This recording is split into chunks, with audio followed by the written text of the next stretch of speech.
আসসালামু আলাইকুম, কেমন আছেন সবাই? নতুন বছরে সবাইকে শুভেচ্ছা। এই তো আমি আজকে ছোটো মুরগির পাতলা ঝোল আলু দিয়ে রান্না করব। তো আগে পেঁয়াজটা, মুরগিটা যেহেতু ছোটো ওই জন্য পেঁয়াজটা একটু ভালো করে ভেজে নেব। একটু ভালো করে ভেজে একটু লবণ দিয়ে ভেজে নিচ্ছি, তাহলে তাড়াতাড়ি পেঁয়াজটা ভাজা হয়ে যাবে। আর একটু কিছু কাঁচামরিচ দিয়ে দিলাম। ছোটো মুরগি যেহেতু কাঁচামরিচটা দিয়ে একটু ভালো করে ভেজে যে গরম মশলা দিয়ে দিলাম, দারচিনি, ছোটো এলাচ, বড় এলাচ, তেজপাতা, একটু লবঙ্গ 2-3টা আর গোলমরিচ 2-3টা দিয়ে একটু ভেজে মাংসটা দিয়ে দিলাম। অনেকে মশলাটা কষে নেয়, আপনি হলুদ লবণ মরিচও কষে নিয়ে মাংসটা দিয়ে দিতে পারেন। তো আমি আগে মাংসটা একটু তেলে ভেজে নিই। এই যে হলুদের গুঁড়া, মরিচের গুঁড়া, একটু লবণ দিয়ে নেড়ে চেড়ে নিব। আর যেহেতু ছোটো মুরগি কিন্তু বেশি কষাতেও হয় না, বেশি রান্না করতে হয় না, তাহলে জেলে যায়। তো গরু মাংস আপনি যত কষাবেন, যত ঝাল দিবেন তত মজা হয়। আর মুরগি জাল দিলে নষ্ট হয়ে যায় স্বাদটাতে। আমি আদা রসুন বাটা দিয়ে দিলাম। এখানে আমার আদা রসুন জিরা সব একসাথে আছে, পেঁয়াজ বাটাও আছে, আমি একসাথে সব ব্লেন্ডার করে নিই।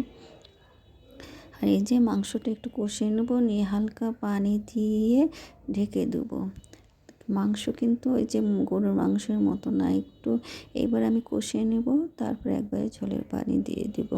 মুরগির মাংস ছোটো মাংস তো বেশি রান্না করলেও মজা লাগবে না, সিদ্ধ হয়ে যাবে। এই যে হালকা পানিতে আমি শুধু মশলাটা কষে নিলাম। আর এই দেখেন আলুটা দিয়ে দিলাম। আমি কিন্তু মুরগিটা কষে নিয়ে এইবার আমি এই যে কাঠের খুন্তি ব্যবহার করা শুরু করে দিলাম, কারণ লোহার খুন্তি দিয়ে নাড়াচাড়া করলে মাংসটা কেটে কেটে যাবে, মাংস নষ্ট হয়ে যাবে।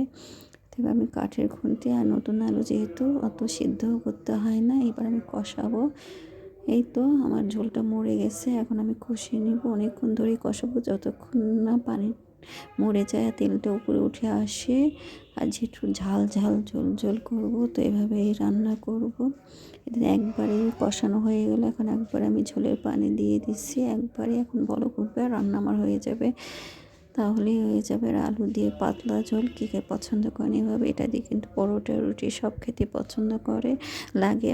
আর যেহেতু দেশি মুরগির বলে না, দুধের স্বাদ ঘোলে মেটানো, সেই অবস্থা।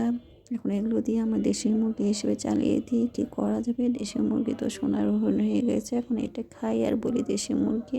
আর দেশি মুরগির মতোই রান্না করি। তো এভাবে রান্না করে খাবেন, ভালো থাকবেন। আল্লাহ হাফেজ।